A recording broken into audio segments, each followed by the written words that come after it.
uma assessoria um tempo para os sindicatos municipais de Florianópolis e outra para os sindicatos municipais de Blumenau. Aí quando você vai fazer debate de campanha salarial, de pauta de reivindicações, de uma base que tem, né, de gari e atendente da Zona Azul, até médico com pós-doutorado no ouvido médio interno esquerdo, fica difícil. Os interesses, aparentemente os interesses dentro da própria categoria são conflitantes, são extremamente distantes uns dos outros. Então, eu acho que vocês devem viver um pouco essa realidade pelo pouco que eu conheço do que é a base desse sindicato, né? Onde o Eduardo me disse que tem 6 mil empresas, mais ou menos, na base que você representa. Eu olhei para o Léo e falei, vamos embora. Entendeu? Então, assim, ó, pessoal, isso é que eu chamo de, assim, de a gente localizar na base o que a gente tem de potência. Como é que a gente organiza setorialmente e globalmente um processo de enfrentamento, né? Um processo de enfrentamento com esse núcleo de poder, com essas articulações de poder. Como é que a gente pode aliar isso com outros sindicatos, né, de categorias diferentes, mas que estão dentro mais ou menos do mesmo campo de atuação e tudo mais. Então essas situações todas, a meu juízo, assim, né, vamos dizer assim, quero dizer uma espécie de meu parecer para vocês, seria o seguinte, ó, né, organizar isso antes de pensar a campanha salarial pura e simplesmente a partir daquela pauta, daquele rol ali. Desculpa, eu esqueci de silenciar aqui. É o comandante. Oi? É o comandante transportes para nós. Não, é o comandante para o sindicato do Blumenau. Companheiro de presidente do retorno. Então, assim, é mais ou menos isso que eu queria colocar em princípio para vocês, né, para a gente poder fazer esse debate, para a gente não perder, né, de vista, minimamente, aquela visão que o Lenin tinha de sindicato, né? O Lenin dizia algo muito parecido, assim, no livro dele sobre os sindicatos. Aliás, a tradução em português é uma lástima, né? Ela lê em espanhol. Ele dizia o seguinte, né, que o sindicato é uma escola. Né? O sindicato ensina a administrar, o sindicato ensina a lidar com conflitos, o sindicato ensina a lidar com as diferenças internas internamente, o sindicato ensina a administrar, o sindicato ensina a manter finanças, o sindicato ensina a organizar, a fazer luta política, enfim, o sindicato ensina comunismo. É isso que o Lenin dizia. Né? O sindicato é uma escola de organização, de administração, de comunismo político. Ou seja, não há sentido,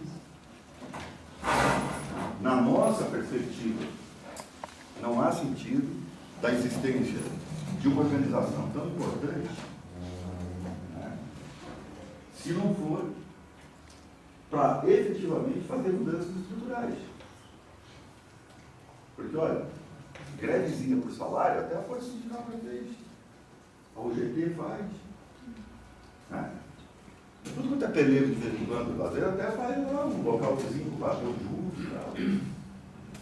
No caso do transporte, por exemplo, é sintomático, né? De Itajaí agora, um dia desse, acordei de manhã e já fui uma notícia, pô, tem paralisação do transporte de Itajaí. Está começando a revolução. O presidente do sindicato tudo e eu acordando. Pô, peleiro. Meio-dia na atração da revolução. Aí o presidente do sindicato de Itajaí é o presidente do sindicato da federação. Ele representa a federação há 22 anos, o sindicato de Itajaí há 26. Ele é o presidente da nova central sindical. Está nesses esquemas de governo aí, de jogamento de multa, não sei o quê, sei lá, outra coisa. É vice-presidente sul da nova central, presidente da federação, presidente do sindicato. Lá tem mais ou menos uns 30 pau por mês.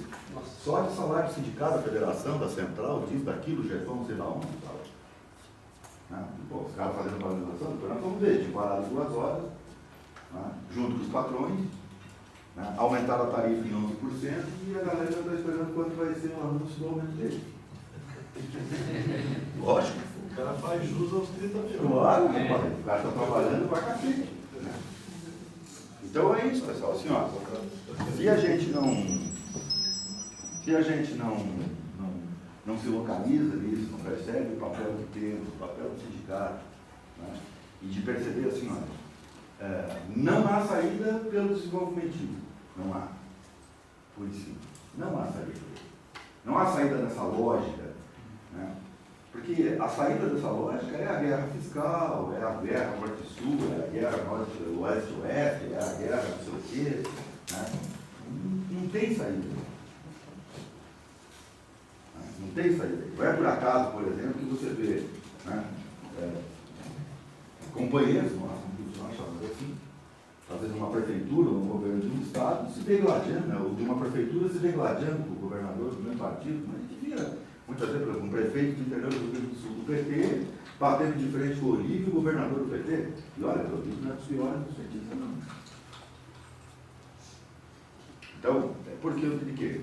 Por conta dessa lógica. Por conta da gente não. Então nós vamos começar um projeto estrutural, né, do Soviet, do SIDASP, não é isso. Mas, de qualquer forma, eu acho que é preciso localizar, né, melhor os problemas. Os chineses dizem que problema que não tem solução não é problema. Agora, por outro lado, se a gente se quer enxergar o problema, jamais pensar em solução. Se eu não vejo o problema, algo para mim não é problema, não me incomoda, eu não vou procurar a solução para aquilo.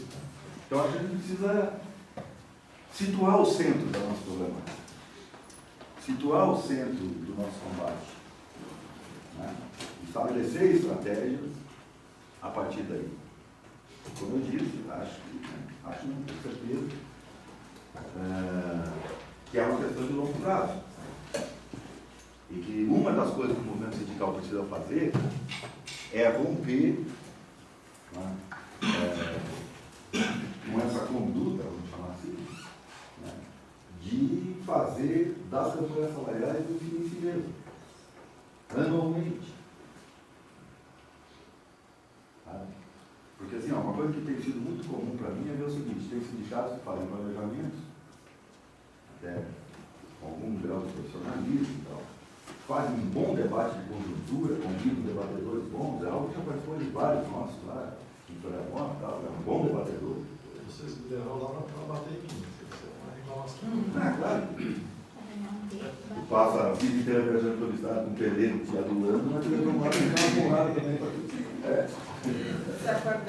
verdade. Não, o Zé Álvaro é um bom debatedor, então assim, ele várias vezes bons debatedores. E a gente faz lá, monta aquele cenário, põe um monte de cartolininha na parede, etc. E tal, né? Eu costumo dizer isso para o seguinte: no final do ano, você pega as atas de reunião, de todo esse seminário e tal, e veja quanto por cento foi cumprido. Não dá 50%. Ó, você não vai nascer. Não dá 50%, mas nunca, pessoal. Em lugar nenhum. Então, assim, ó, eu não estou criticando o método não, hein? Esse método de planejamento, para fazer o planejamento, para perceber algumas coisas, estabelecer algumas, né? São muito bons. Agora, o que a gente faz politicamente com isso? Sabe? O que isso contribui, o que sobra do ponto de vista de organização, né, efetiva, concreta, política, de enfrentamento, de condição de você atuar naquilo que você percebe e naquilo que você quer. E olha, eu não estou nem chegando a falar em transformar o que você quer transformar. Eu estou falando ainda de perceber e se organizar para tal. Que é uma grande dificuldade nossa. Então, inicialmente, assim, ó, era isso que eu queria colocar para vocês, a partir do que o Ivan tinha levantado. Porque eu acho que é uma discussão muito importante para nós. Diga. Nós temos um outro problemão, né? Que algum tempo atrás a gente, porque a categoria tem vários sindicatos, né, que defendem, dentro da EPAG, da SIDASP, vamos dizer, tem 3, 4 sindicatos, um dos técnicos, outro dos agrônomos, veterinários, ajudasse mesmo. Isso não é privilégio de vocês. Trabalhava tudo junto. Agora, cada um... Esses também, na verdade, são considerados, de certa forma, se a gente não souber trabalhar, inimigos, uma força política contrária. Como é que a gente poderia trabalhar melhor esses aspectos? Além do governo saber quem é o nosso inimigo central, porque eles vão lá, negociam também, pelegado, né? Vamos falar mais, pessoal, nessa linha que ele está falando, para a gente não ficar só de impor. Pode, inclusive, discordar dele, viu? Não tem problema. Mas isso é mais difícil. Não é Ele responda. Eu tenho mais ou menos nessa linha aqui, eu tinha notado aqui.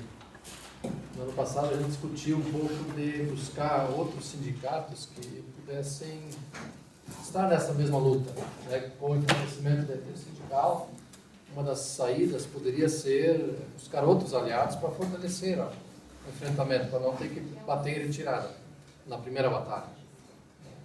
Quais são hoje sindicatos que tenham base pública, pudessem também, que também fazem um debate político, que não são totalmente leigos?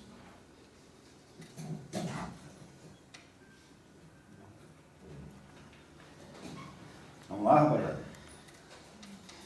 Em 2006, não me lembro se foi, nós fizemos uma campanha salarial, ajudamos a Casan na época. Lá que a empresa estava para fechar e coisa. E de lá para cá, não lembro mais que não teve nenhum sindicato, por exemplo, até hoje, que nos apoiou de outras entidades. Né? Teria condições, por exemplo, hoje, no caso que nós estamos, o sindicato hoje é único. A empresa sindical foi diluída. Então, teria uma outra categoria, se pudesse influenciar nesse ramo nosso, porque a agricultura hoje é vista como zero por esse governo. Todos os governos passaram. Eles não têm respeito conosco, o mínimo de respeito. Né? Então, a pergunta é a seguinte: teria uma outra categoria, assim, se pudesse influenciar assim, conosco, como nós fizemos aquela vez? Nós fechamos o BR, nós fomos lá no centro administrativo, simples e puramente para ajudar a Casan. Porque a Casan estava com déficit lá e planejava extinguir a empresa. E, no entanto, hoje está aí. Nunca mais nem lembraram que o cidade existe. E outro, né, Ricardo, sim, também, parece que você não conhece bem o sindicato nosso, mas é um pouco disso, né? A gente vem debatendo enquanto dirigentes também e oportunizar também que a gente consiga ampliar o time de lideranças, de formadores, porque assim nós estamos esparramados por todo o Estado. E aí, essa estrutura que o Estado montou aí, na verdade, esse Estado burguês aí, nós temos N pressões que os trabalhadores sofrem, né? Além de ter o chefe geral, tem os intermediários e tem lá na ponta também todos os trabalhadores são, digamos, vigiados pelos nossos chefes indicados politicamente. E aí nós não conseguimos, assim, ter nas nossas categorias essa compreensão política, por exemplo, né? Que a tua história ter essa posição política forte, essa visão de sociedade e tal. Então a gente tem proporcionado que a gente não se reúne aqui simplesmente para debater a questão da campanha salarial, mas é uma oportunidade para a gente formar, para a pessoa, a gente compreender justamente, para nós, com o tempo, construir estratégias, né? E aí a gente sempre tem feito as nossas mobilizações, quando a gente tem conseguido fazer, no sentido de justamente, de a gente ir além lá, de a gente brigar lá pelo INPC, pelo aumento no vale, pelas essas coisas meio que são umbiguistas, né? Mas são importantes, de a gente de realmente ter outras lutas além da campanha salarial. Então essa oportunidade, e aí nós temos uma dificuldade realmente de conseguir ampliar a base de dirigentes, de lideranças do nosso sindicato. Essa é uma luta diária que a gente enfrenta aqui e com uma pressão enorme, né? Então, essa extrema direita, eu acho que ela nunca teve tão forte como ela está presente agora. E de certa forma, a nossa base está enfraquecida, está sim, a direção está enfraquecida também, e é justamente isso, né? A direita se armou muito bem, pensou muito bem, e eles têm planejamento estratégico, né? Esse governo que está aí pensou um planejamento estratégico, né? De como neutralizar os sindicatos, de como neutralizar, inclusive essa questão dessa divisão. que nós tinha mais 3 sindicatos que faziam parte da nossa base para negociação na campanha salarial. Esse pessoal foi justamente fruto desse governo que está aí, que conseguiu desmobilizar e achou a nossa base da intersindical, né? Então, e sindicatos que é um pouco disso, que você falou que tinha amigos teus que foram lá para o governo federal, aqui nesses sindicatos também são amigos, que eram direções, que eram lideranças, que foram cooptadas, que estão concordando com essa direção que está aí desse governo, né? Então, realmente, a gente muitas vezes, e a nossa base que é lá, o que eu vou ganhar no Vale, o que eu vou ganhar de aumento real e pronto, né? Essa mudança mais estratégica, claro que é importante nós, direção, ter como visão de futuro pensar isso, né? Mas é difícil, nós estamos um caminho árduo para nós conseguir ficar além da campanha salarial com a nossa base ampla, né? Aqui na direção a gente tem feito curso de formação, feito, enfim, partido, a relação com os movimentos sociais, né? Agora nós temos, a gente já, acho que foi em Itapema, né, há 3 anos atrás, que a gente trouxe o pessoal do Cine de Saúde, do pessoal da educação, enfim, que era nós temos que nos unir com outras categorias do Estado, isso que você coloca, não tem como nós fugir disso, porque essa luta ela é do coletivo dos trabalhadores, né? Não tem como de uma categoria. Assim, o Ricardo, acho que no sentido de estratégia a longo prazo, né? Como você falou, da gente estar se organizando para ter uma campanha quase que permanente de melhoramento. É isso mais ou menos que eu entendi que você falou. Dentro dessa campanha, nós temos algumas coisas que poderiam funcionar a nosso favor, que nós não estamos exercendo hoje. Inclusive, só para esclarecer, nós temos uma cláusula no acordo coletivo que diz que a empresa tem que ter um diretor eleito pelos trabalhadores. E assim, há um tempo atrás a gente fez esse processo e achamos assim que porque a pessoa chegou lá e se institucionalizou. Ela virou empresa porque, né, achou que a empresa era importante, ela tinha que mostrar serviço dentro da direção que assumiu na empresa. E a gente ficou meio para trás. Isso acho que não resolve para nós. Mas eu acho que é um instrumento dentro disso da gente trabalhar, né, já que está num acordo coletivo. Inclusive tem uma que não cumpre, que não faz eleição, e nós nem... Né?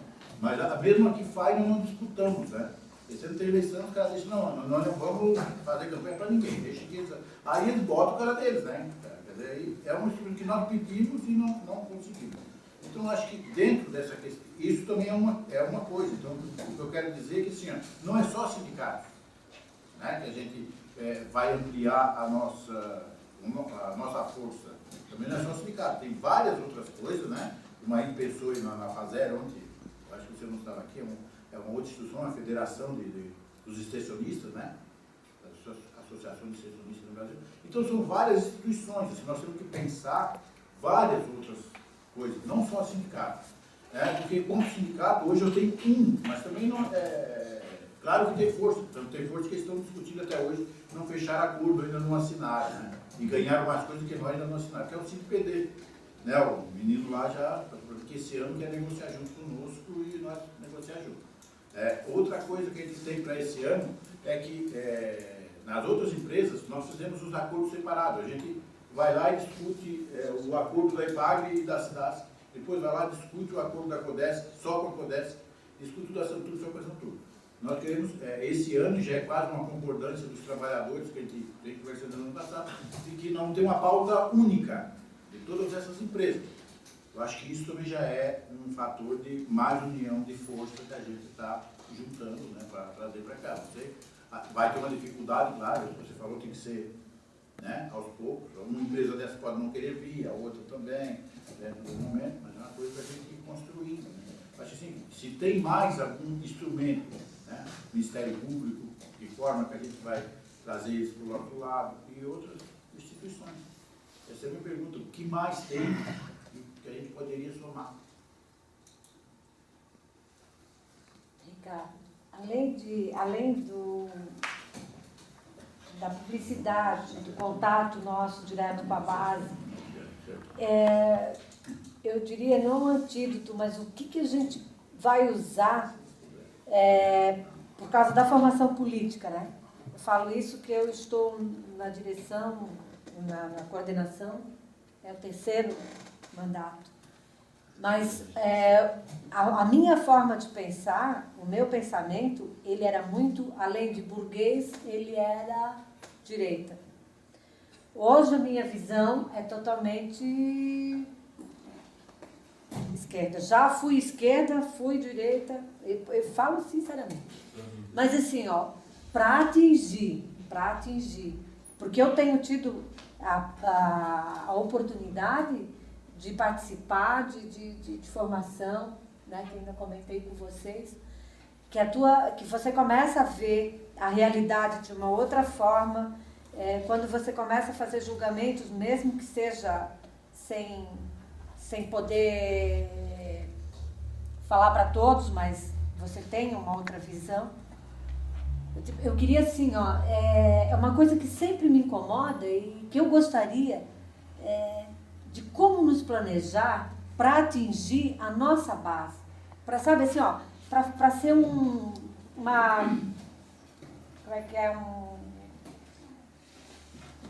motivação que desce para a nossa base, independente de classe, de quem for, para a gente conseguir abrir, para a gente chegar lá, porque como você disse, demora, mas nós já estamos muito tempo nisso. Nós já estamos muito tempo falando para o pessoal, vamos à luta. Porque o que é para não se importar só com o que a gente vai ganhar, com o vale, com a reposição. Mas nós tínhamos que achar uma fórmula mágica, é isso que eu queria dizer. Mágica. Mágica. Ô, Léo, liga pro Elimar lá em Blumenau. A fórmula mágica para tocar para esse, não só o nosso sindicato, mas para que se unissem, para que tivesse essa visão assim, ó, do que dessa passagem de pai para filho, desse poderio, e que assim, ó, gente, comparando e conversando com amigos meus, Santa Catarina é o estado que mais tem imposto, é o estado que nós mais recolhemos, que nós temos uma vida a inflação, que eu digo, a alimentação mais cara, a melhor alimentação, que outros estados eles sobrevivem de uma outra maneira. Eu não sou de essa, tá? Estou falando assim, ó, do dia a dia, de toda hora ali, tá? Daquele povo que vive. Então, nós somos o que mais pagamos caro e que somos menos reconhecidos e que o governo nos usa sempre. Para manter essa burguesia. Para manter, É nós que mantemos. Pessoal, deixa eu... Tem um outro aspecto ainda que eu não abordei, que eu ia dar uma provocada no Léo. É assim, ó, e além de tudo isso que a gente já falou e que vocês falaram, a tendência bastante grande dos sindicatos é de começar a judicializar. O Léo tem insistido muito nisso, no seu papel de advogado e no nosso meio, sabe? A gente é muito legalista, né? Tem muito essa visão. Então, os advogados sempre têm uma voz muito presente. O Léo tem usado da presença da sua voz exatamente para, inclusive, levantar essa discussão, porque a gente realmente está atrás de soluções mágicas. Né? Mas não existe isso. Né? Eu brinquei com o Elimar é um companheiro da direção do CINDPD, que é mágico, faz shows de mágica, né, tal, diverte a criançada e os adultos, tudo mais, uma mágica muito boa. E é diretor do sindicato, mas não fez nenhuma mágica no CINDPD. Porque não tem isso, entendeu? Não existe essa possibilidade. Eu percebo que muitas vezes assim, os dirigentes estão olhando para os advogados e dizem, mas vamos fazer uma ação contra isso. Aí o cara diz, tá, mas tem prova? Prova. Então, a gente fica embretado dentro dessas questões, não é? Pois é, porque a gente está dentro dessa lógica. Veja, pessoal, a CUT, não vim aqui para malhar a CUT, não sei qual é a relação de vocês com o Central e tal, mas de qualquer forma, assim, como é a nossa experiência, eu entendi. A CUT foi construída a partir de uns movimentos que se chamavam ENTOIs, né? Encontro Nacional dos Trabalhadores em Oposição à Estrutura Sindical. final dos anos 70, início dos anos 80 e tal. Então, veja bem, a gente vai buscar uma gênese de um movimento contra a estrutura sindical, né? E algumas décadas depois, você olha, né, que assim, nem nós mudamos a estrutura sindical, né? Além de a gente não ter mudado a estrutura sindical, nós nos adaptamos a ela. Está hoje a CUT cheia de federações, confederações, não sei o quê, tudo por dentro da estrutura sindical e tal, mexendo uma palha nisso. O Poder Judiciário continua tendo poder normativo, se bem que agora até nos últimos 3, 4 anos, com algumas decisões, né, de tribunais superiores, etc., súmulas, vinculantes algumas, representando e tal, vem até mudando um pouquinho isso. Nós continuamos divididos em categorias, que aqui está a essência do problema. Né? Aqui está a essência do problema. Por que vocês têm 10 sindicatos dentro da categoria de vocês? 2. Né? Dentro na categoria não, na base, entendeu? Porque a gente está dividido em categorias. Né? Se a gente tivesse um sindicalismo por ramo, por exemplo, que era uma das bandeiras que se defendia na época, né? Isso não aconteceria. Então, assim, o capital ele se organiza em cada região do mundo, em cada lugar e tal, de acordo com as suas particularidades históricas, de acordo com as suas necessidades de acumulação e reprodução. Né? No Brasil, essa estrutura sindical, ela é, assim, é um dos fundamentos para esse tipo e esse padrão de acumulação e reprodução do capital. Né? Onde é crime você se tocar. Então você tem lá uma pirâmide dos metalúrgicos, tem sindicato na base, federação, confederação, dos professores, sindicato na base, né? Dos comerciais, dos motoristas, não sei de quem e tal. Né? E isso tem décadas. E isso cria uma cultura. Né? O capitalismo, ou qualquer outro modo de produção, não é meramente um modo de produção, né? É um modo de viver a vida. Olha como é que a gente consome, como é que a gente se veste, o que a gente põe nos nossos pés, o que a gente põe dentro de casa. Né? Uma vez comprei uma briga sem tamanho, um encontro de mulheres, que no intervalo do café, assim, uma senhora estava mostrando no celular uma filmagem que ela tinha feito da netinha, dançando essas dancinhas de televisão, não sei o que e tal, e assim, era uma dança totalmente erotizada e tal. Não, sensualidade é uma coisa, erotização é outra, pornografia é outra ainda, né? Então assim, e mesmo que a gente fosse pegar pela sensualidade, uma criança de 3 anos, né? Aí no momento seguinte nós entramos na discussão sobre a prostituição, sobre, né, a figura do corpo, da mulher, da utilização, não sei o que e tal. E eu botei o dedo na ferida. Para. A que mais me fez a crítica, né, em determinado momento, mas eu acabei de ver a senhora, né, mostrando um filme da sua neta e tal, se regozijando, etc. E tal. E, assim, qual é o resultado disso com uma criança de 3 anos? Né? Eu posso achar bonito, né, a minha filha de 3 anos brincando de dançar na boquinha da garrafa, sei lá do que, tal. Né? Então, na medida que a gente não se percebe nesse processo, né, do mundo capitalista, do consumismo, como é que você se estrutura e tal, né? Quer dizer, é um modo de produção, mas é um modo de viver. Né? Ou você vive como pensa, ou acaba pensando como vive. Não tem saída. Não tem saída. Então, eu acho assim, quando vocês me perguntam, né, quais são as categorias, onde é que a gente tem aliado e tal, não sei o quê, agora eu não sei. Eu acho que isso passa, né, por aquilo que eu vinha dizendo.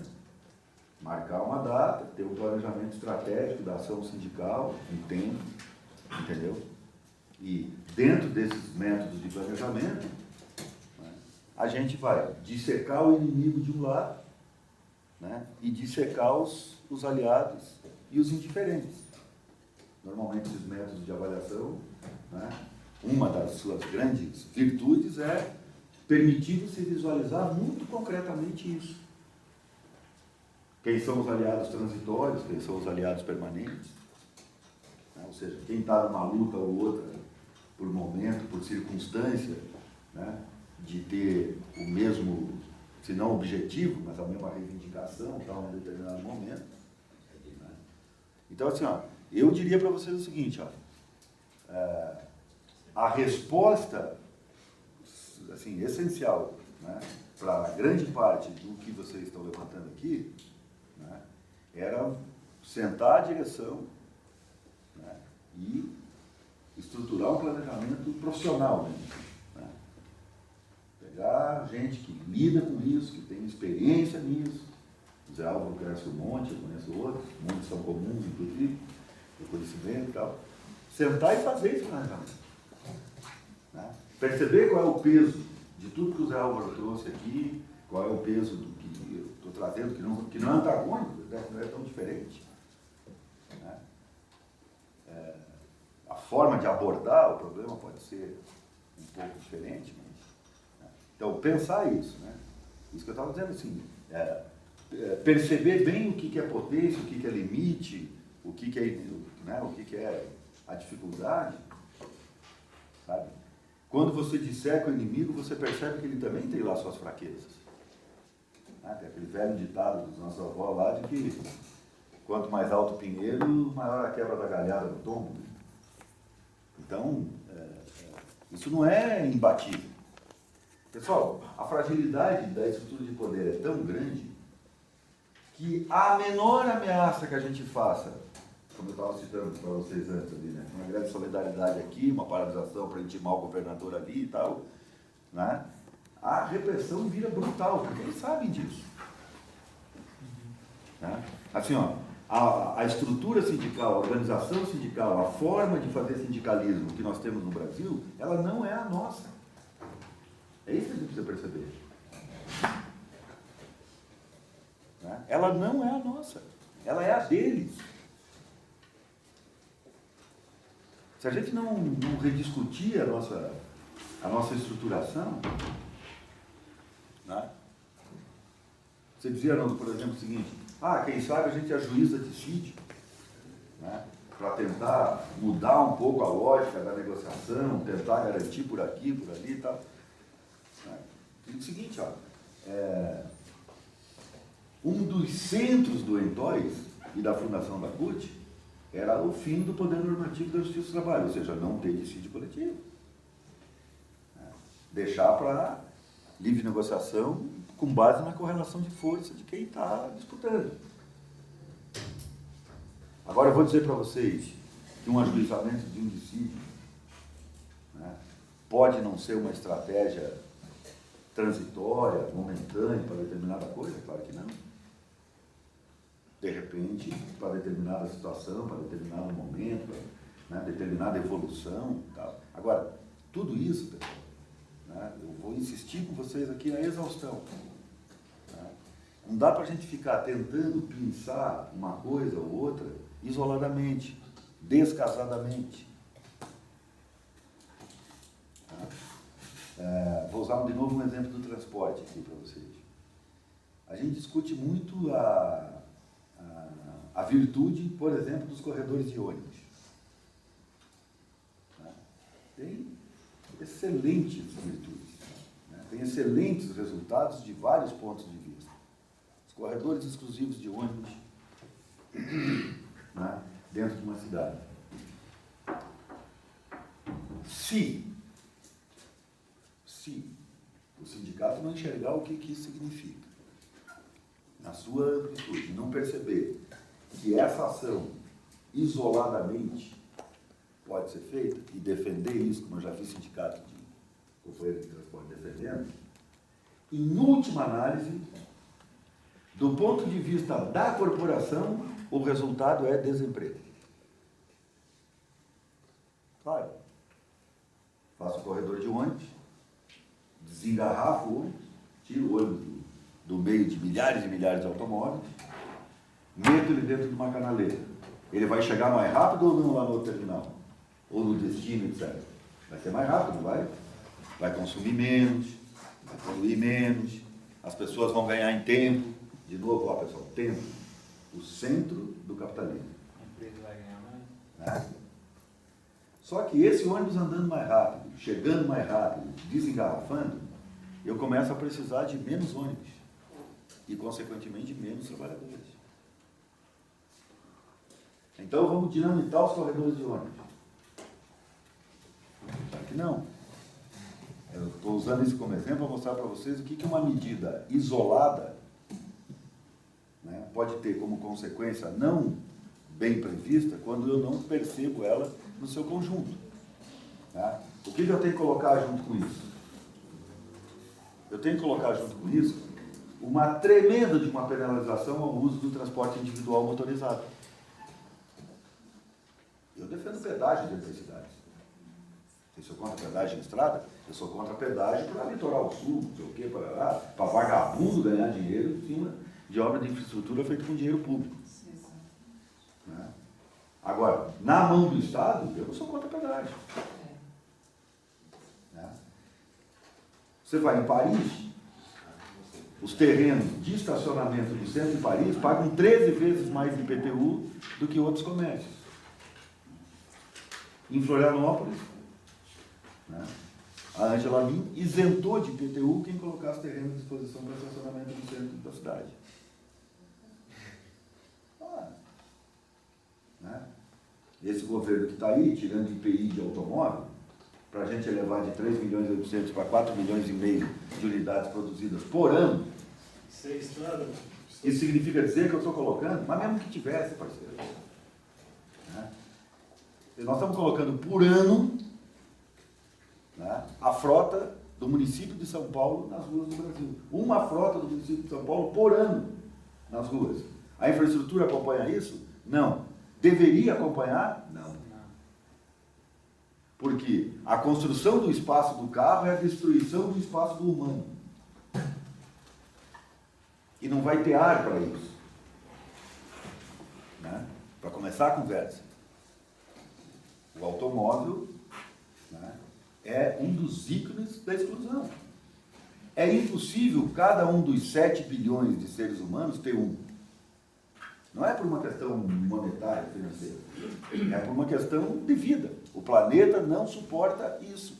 Não é possível cada um de nós ter um automóvel. Bom, se é uma coisa central na nossa sociedade, um ícone de poder, um ícone de status, um ícone disso, daquilo, entendeu? Ou seja, uma coisa tão importante e que não é possível todo mundo ter o seu, então ele é um ícone de exclusão, porque alguém não vai poder ter nunca.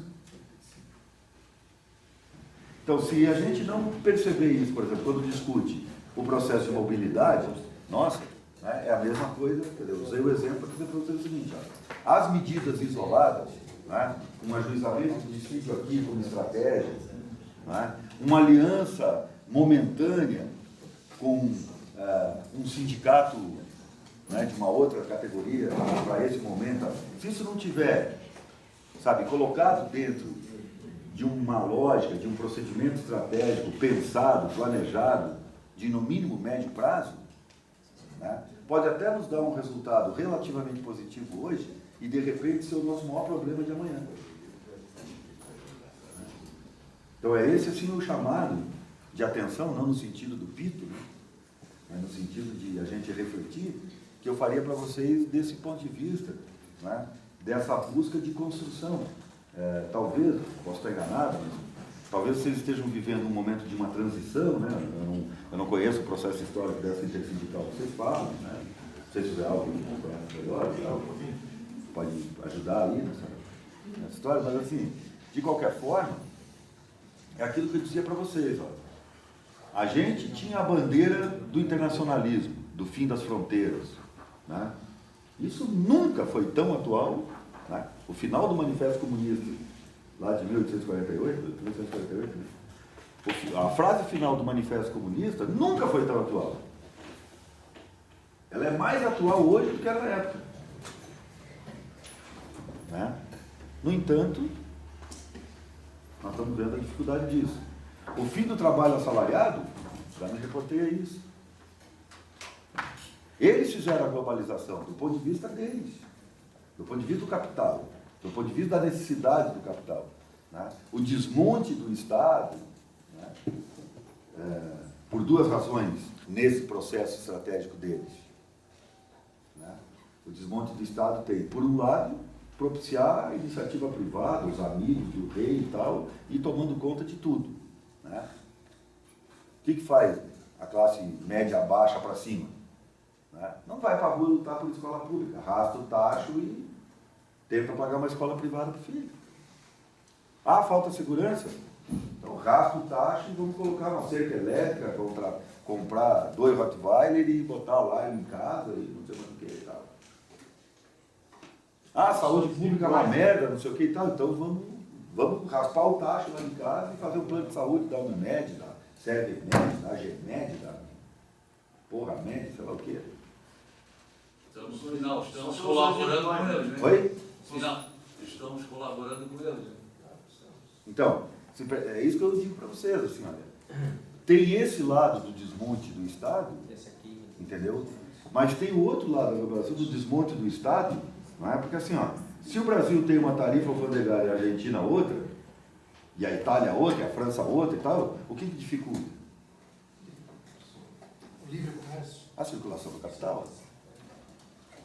Então desmonta as estruturas históricas, né, de acordo com as idiosincrasias de cada sociedade, processo civilizatório de cada agrupamento humano e tal, entendeu? Porque para o capital não interessa a cultura, não interessa o processo histórico da montagem dessa cultura e tal, né? Interessa se acumular e se reproduzir. Para isso ele precisa circular, né?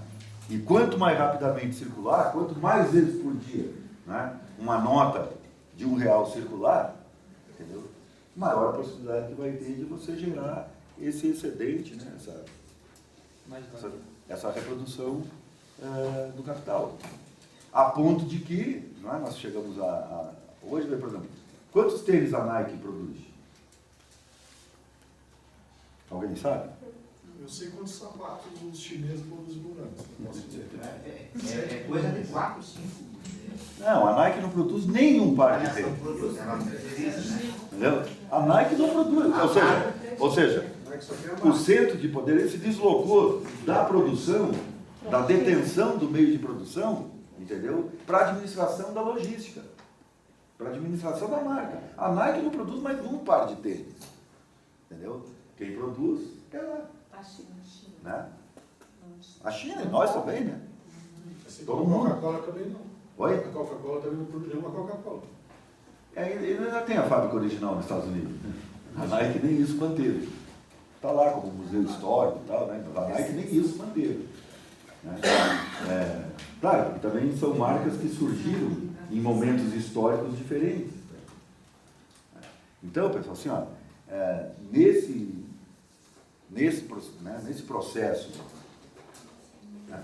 processo é que a gente está inserido. Né?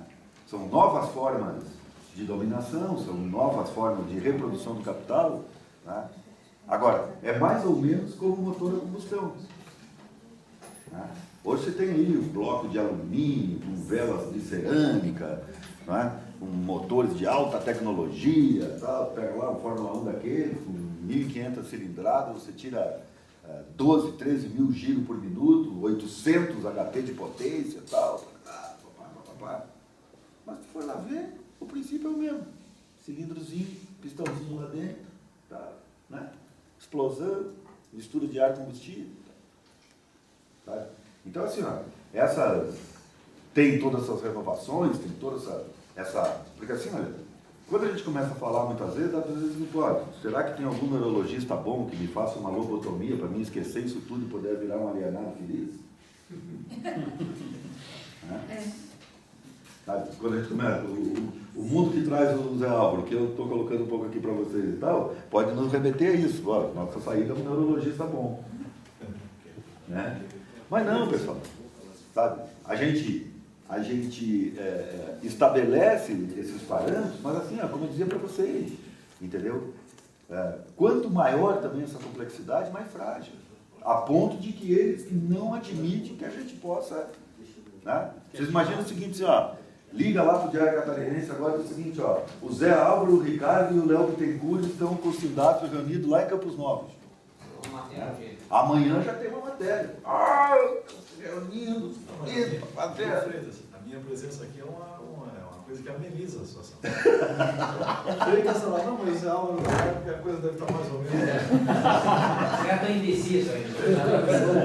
Depois eu queria fazer uma observação. Vai. Não, na verdade, para contribuir com o debate, não sei se tinha mais gente inscrita.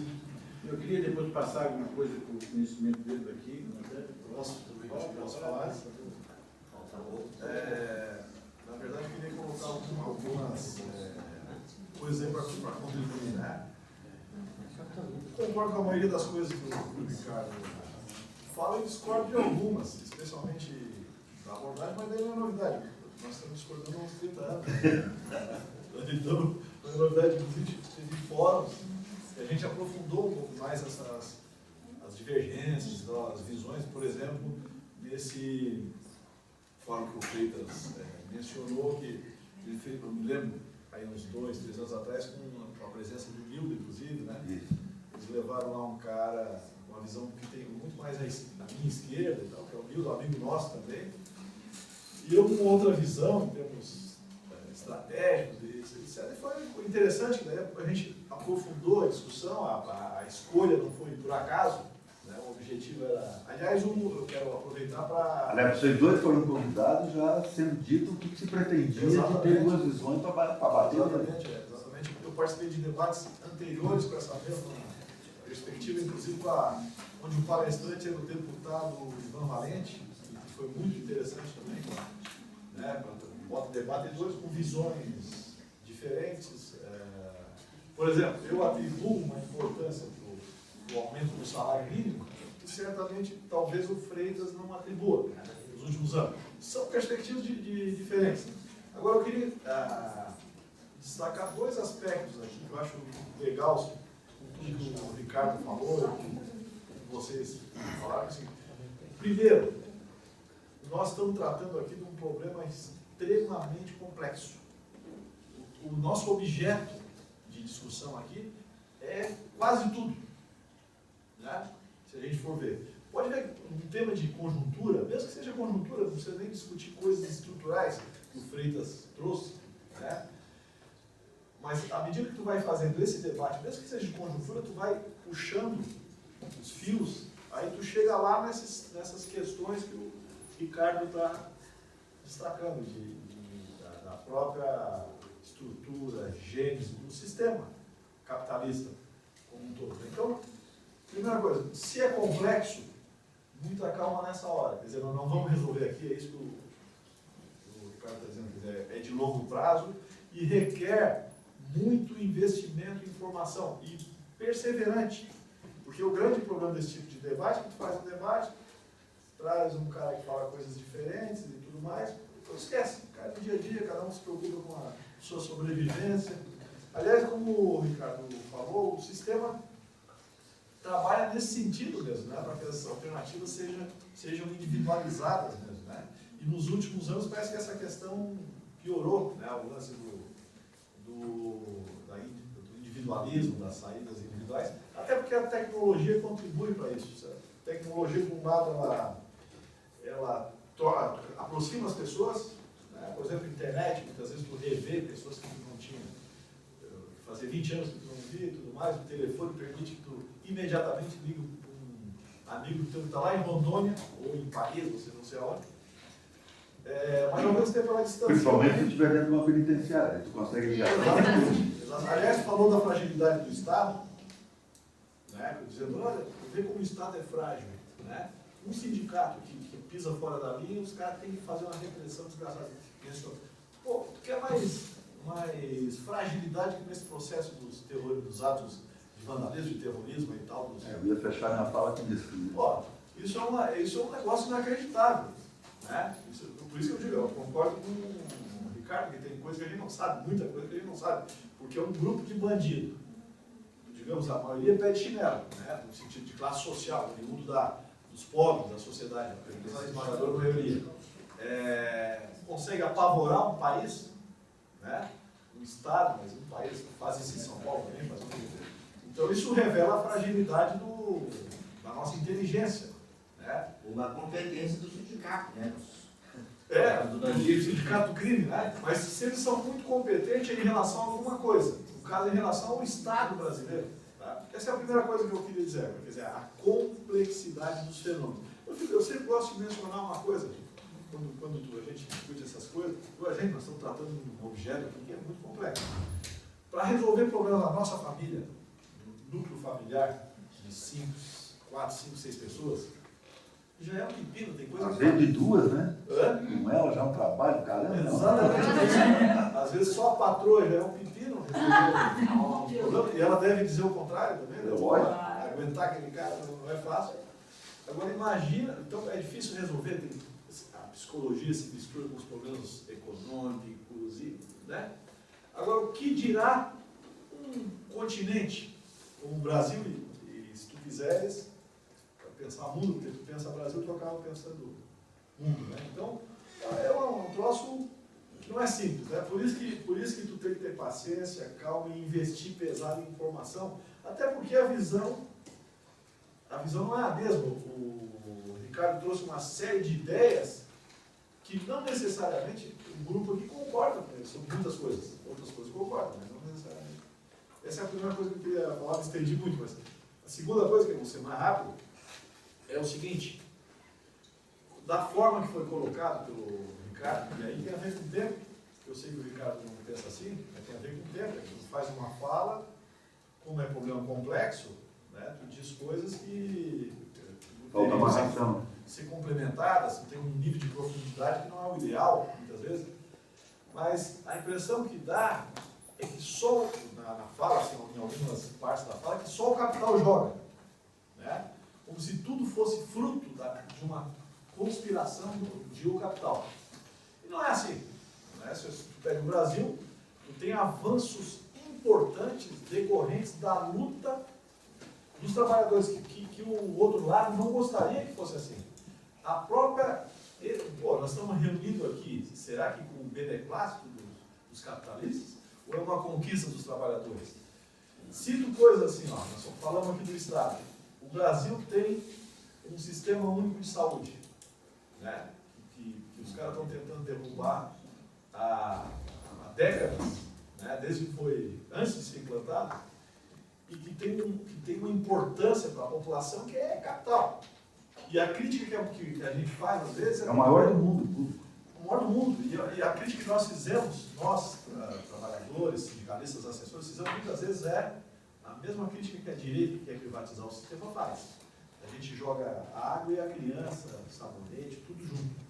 Porque isso não é uma crítica de esquerda, porque se tu vai criticar o SUS, tu tem que ver o seguinte: olha, primeiro, o sistema é bom, é fundamental a população, tem 150 mil trabalhadores. Então é bom. Nós temos que melhorar o sistema, mas é a existência dele. Porque se eu faço uma crítica por fazer, dizer, uma porcaria, uma merda, não sei o quê, o que acontece? Muito bem, vamos privatizar. O eficiente é o privado. Deixa no médio.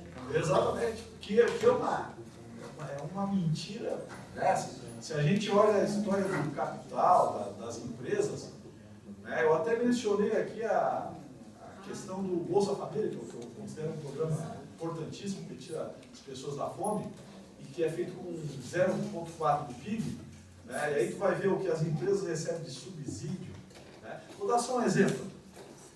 BMW. Né, o Ricardo falou sobre tudo corretamente, concordo com ele, sobre o automóvel um ícone da exclusão. Concordo com ele. Né. O Brasil tem uma relação toda especial com o automóvel, construída, inclusive, né, evidentemente, pelas montadoras da BMW. Olha só, gente, o caso da BMW. Os caras estão instalando uma empresa, a primeira unidade fora da Alemanha para produzir automóveis de Santa Catarina, um troço que quem vai usar? Né? Uma parcela muito, possivelmente, talvez tenha pouca gente aqui, talvez um outro companheiro que possa adquirir um carro desse, as custas do seu orçamento. Tem dois caras aqui que podem, mas eu não vou dizer. É para não queimar o cara. Pô, a BMW, está vindo para cá, o governo catarinense só faltou rastejar os caras vindo para cá, para gerar 1.000 empregos. Nós deixamos a Buscar, que é uma empresa de Joinville, nós brasileiros, Que tinha 3 mil. que tinha 3 mil, quebrar, né, por um problema de gestão, não foi nem problema de gestão familiar, mesmo, segundo o diagnóstico do sindicato, lá é basicamente isso, é que era uma bagunça a empresa, né? Mas os caras não conseguiram zerar a sua dívida, que é mixaria, dinheiro de cachaça, se tu for considerar o volume de dinheiro que circula no meio dessas empresas. Deixaram a empresa quebrar, o diretor viu, para se arrastar para uma empresa de capital internacional, se instalar aqui, e com um detalhe importante, fizeram uma lei para capitalizar um banco, o ADESC, com dinheiro do BNDES, para disponibilizar 240 milhões para os caras. Os alemães devem estar se beliscando. Então eu quero dizer o seguinte, tem coisas interessantes, e o movimento sindical não reagiu. Ninguém falou, estou exagerando, ninguém falou, alguém deve ter falado, mas eu não ouvi ninguém falar contra se manifestar. Que porcaria é essa? Os argumentos dos caras que é investimento externo direto, grande merda, os caras estão vindo para cá para fazer lucro e mandar para as suas matrizes. Mão de obra de lá também. Não, mas digamos, eles vão contratar 1.000 empregos. Agora, se for um agricultor, um cara que tem 10 empregos, um pequeno produtor, e for lá pedir 10 mil do BNDES, os caras não emprestam. Né? Não emprestam porque ele vai, não tem condições, não sei o quê, ninguém sabe se eles não tem garantia. Não tem perfil, não tem os critérios. Exatamente. Então é um negócio. Né? Agora. Banqueiro, bancário. A ideia que eu queria passar, exatamente, a ideia que eu queria passar, na verdade, é o seguinte: tem coisas importantes de conquistas que foram feitas no Brasil que são importantes. Eu não acredito, né, na teoria de que então, tudo é dado de mão beijada do outro lado como migalhas. Não é verdade isso. Pô, a questão do salário mínimo só pintou esses altos ganhos reais que o salário mínimo está tendo, a lei, só surgiu isso por decorrência de mobilização dos trabalhadores. O piso aqui em Santa Catarina, mesmo com as críticas à pelegagem que o Ricardo fez, que Santa Catarina, nós conseguimos um negócio importantíssimo nos últimos anos, que só 5 estados têm, e que jamais teria sido enviado pelo governo do estado, o projeto, se não fosse a mobilização dos trabalhadores. Não com grau de consciência socialista, obviamente, longe disso, mas com mobilização concreta que os patrões jamais concederiam de mão beijada. Pelo contrário, se não tivesse uma mobilização aqui para obtenção de assinaturas para emenda popular, jamais teria sido conseguido os pisos. Dos 5 estados no Brasil que tem piso, só um deles, o processo foi de baixo para cima, foi Santa Catarina. Então, enfim, eu quero lembrar essas coisas até para não desanimar o sindicalista, né? Porque senão mesmo, não adianta fazer nada, os caras controlam tudo. Infelizmente não é verdade isso, porque senão não teria formas de a gente um dia, quem sabe, superar esse tipo de sociedade. Pô, desculpa, acabei falando demais. Para tentar fechar aqui, passar aí para o Arnaldo, eu diria para você o seguinte, ó, na verdade, não precisa acrescentar mais muita coisa, o Álvaro fez exatamente o final da minha fala. Eu trabalho bastante com formação, tenho vários cursos formatados, um deles é de história do movimento operário, história do movimento sindical. Né? E ele serve bem para demonstrar isso que o Zé Álvaro estava dizendo no detalhe. Né? Porque essa configuração do próprio capitalismo mundial, entendeu? Ela tem muito nosso. As 8 horas de jornada de trabalho foram 100 anos de lutas, mortes e do movimento operário em escala mundial. Né? E agora já se diminui essas jornadas, né? A partir daí, entendeu? Férias de 30 dias, ou seja, todas essas, né? Alguns desses direitos, né? Tudo isso aí é contribuição do movimento sindical. Isso é uma construção do movimento operário mundial. Né? Então, eu ia fechar minha fala exatamente quando eu usei o exemplo do neurologista, né? É exatamente para dizer isso. Ó. Ou você procura um bom neurologista para não pensar mais nisso, né? Ou a gente faz um processo de resgate histórico, de planejamento, de organização baseada em estratégias bem definidas e tudo mais, não é? Porque é possível fazer o enfrentamento, sem dúvida. Né? Os exemplos estão aí. Né? E essa direita podre, né, não ataca um governo quase de coalizão com ela, como atacou o governo do Lula, ataca a Dilma, etc. E tal, por acaso. Porque a gente tem que perceber assim, ó, nós estamos vivendo num país que uma proposta burguesa, né, de propriedade privada da terra, como é a reforma agrária, feita em praticamente todos os países desenvolvidos do mundo, aqui ganha caráter revolucionário. Tamanha tacanhez, não é? O conservadorismo, a podridão da nossa elite. Então, assim, ó, reforma agrária, o que é a reforma agrária? O que tem de socialista na reforma agrária? Em tese, em princípio, nada. Mercado de terras. Eu estou querendo propriedade privada da terra para mim. Estou dizendo, todos os países desenvolvidos do mundo fizeram a sua. Os Estados Unidos fez, a Alemanha fez, Israel fez para poder existir. Inclusive para gerar mercado para a indústria. Sim, para tudo, para tudo. Dentro de uma estratégia, né? Então, assim, ó, aqui vira um movimento revolucionário, praticamente. Né? Diante de todo um processo, né, de bacharelismo, de elitismo, etc. E tal, que, não é, tem um mínimo de avanço, uma atrocidade contra o nosso poder. Agora, isso demonstra que é possível fazer. Né? Isso demonstra que você faz o enfrentamento. Pessoal, vamos pensar o seguinte. Eu não tenho o número atualizado, mas posso afirmar para vocês que hoje nós devemos ter mais de 21 mil sindicatos no Brasil. 21 mil. É muito simples. Tá? 21 mil! Se você fizer uma média de 4 liberados por sindicato, nós temos 80 mil.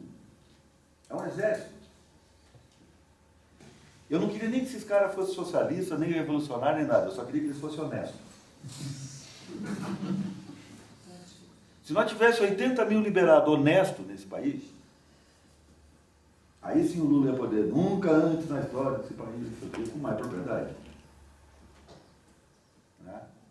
Nós não conseguimos fazer um jornal unificado de 2 sindicatos que ficam na mesma rua. Então, assim, ó, muito do que a gente quer fazer está na nossa mão. É isso que o Zé Alves estava dizendo, era com isso que eu ia fechar. Eu ia fechar, inclusive, exatamente falando desse processo de atos de violência. Pessoal, ninguém nasce bandido, ninguém nasce anjo. Vamos pegar essas metáforas aí que está aí, né? Bandido e anjo é uma construção social. Nós precisamos perceber isso. Né? E não pensem vocês que o centro disso tudo estava só na questão do sistema prisional. Né? É claro que tem uma influência.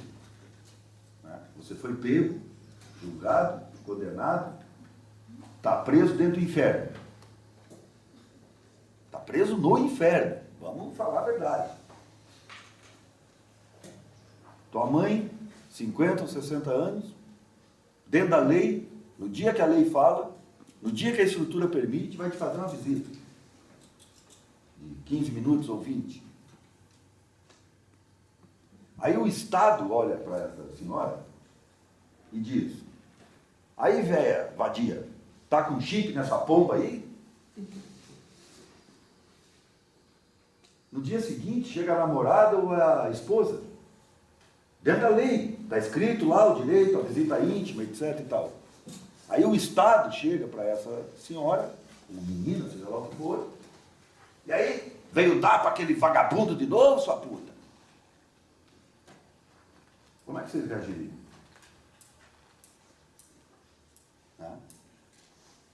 Nós,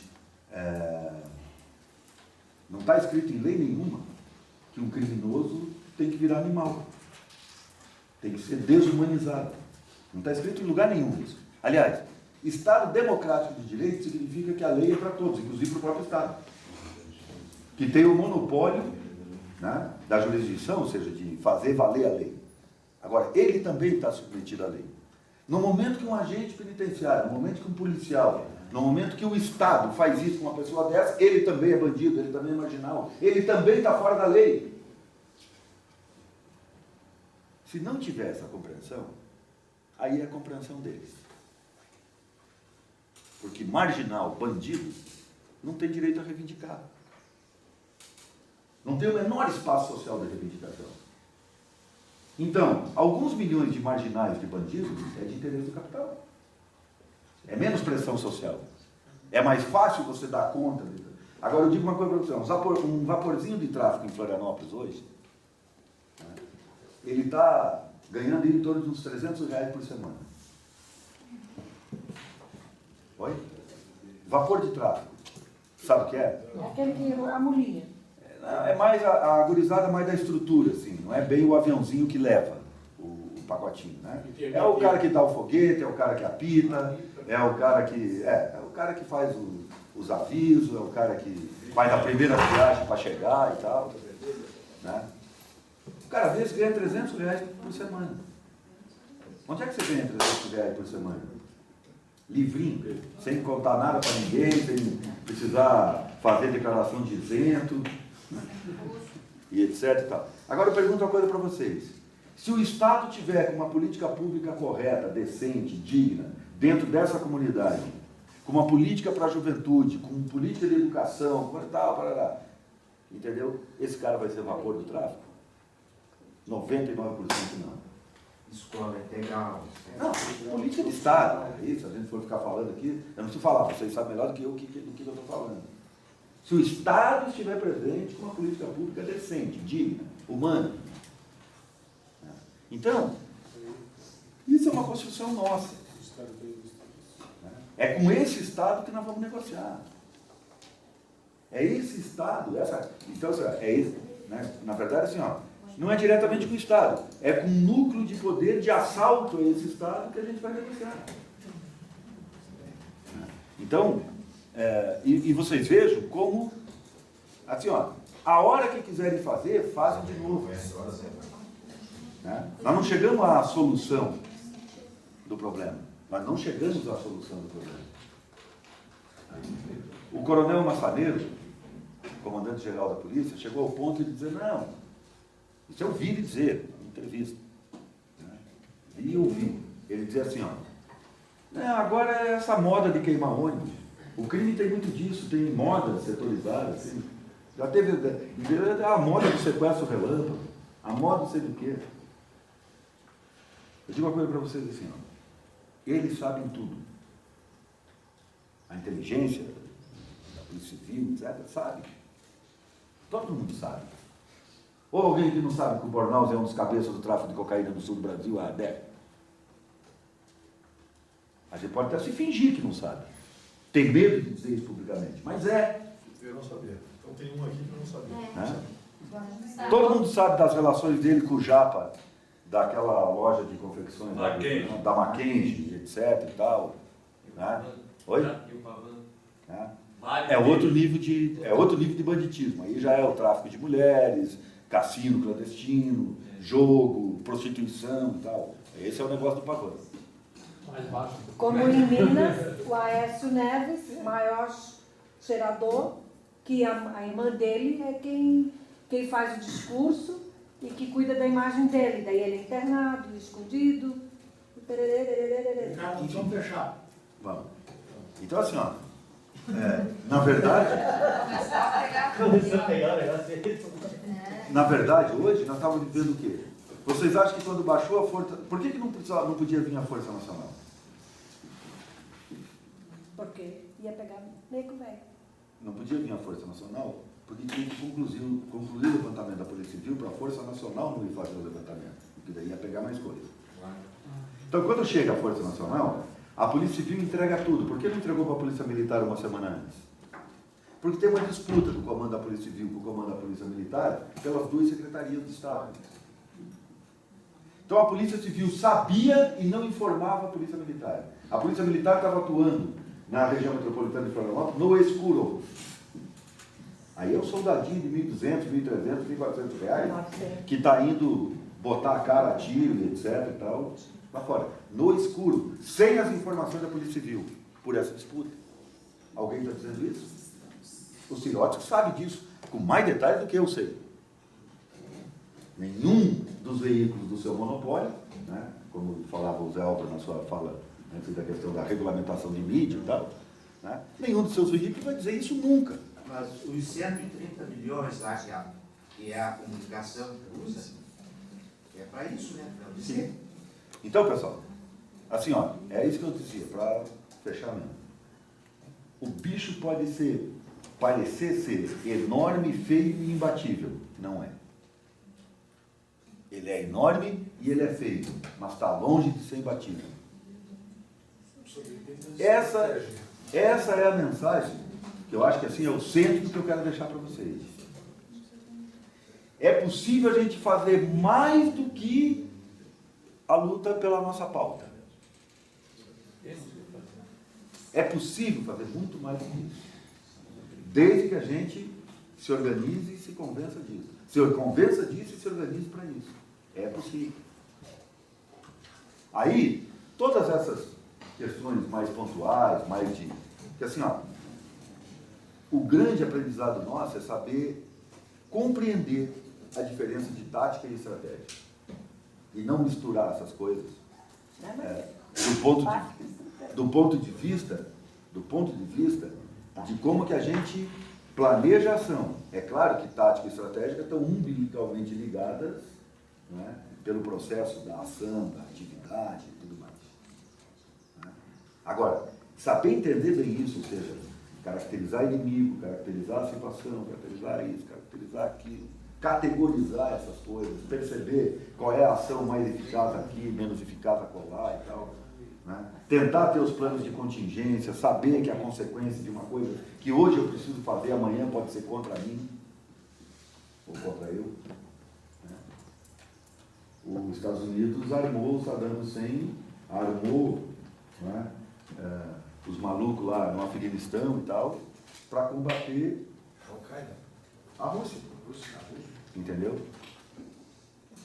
Então, assim, ó, nós precisamos ir pegando essas coisas e percebendo essas coisas.